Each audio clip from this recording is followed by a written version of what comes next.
Let's convert 52 cm to feet.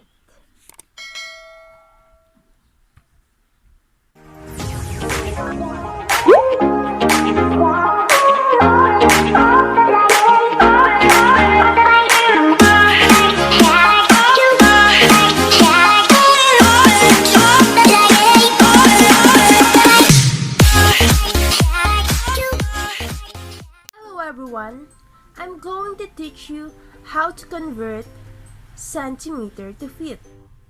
First, do you know that the length value of feet is 30.48? Ano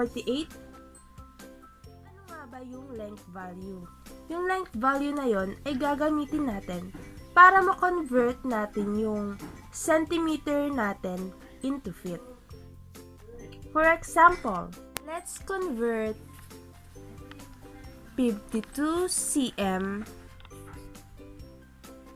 to feet. So, ang value nga ng feet ay 30.48. Ang gagawin lang natin ay ipagta-times or ipagmumultiply itong dalawa. So, isulat natin yung given.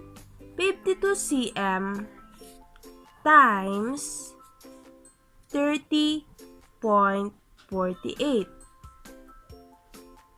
feet is equal to 1,584.96 feet. Yan. Yan ang answer natin. Na-convert na natin yung centimeter into feet.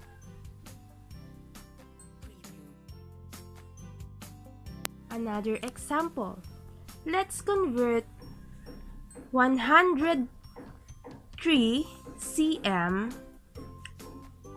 times 30.38 feet is equal to 3,139.44. At syempre, ang unit niya ay feet.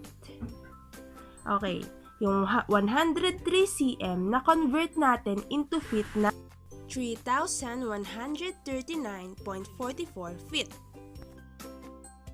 Another example.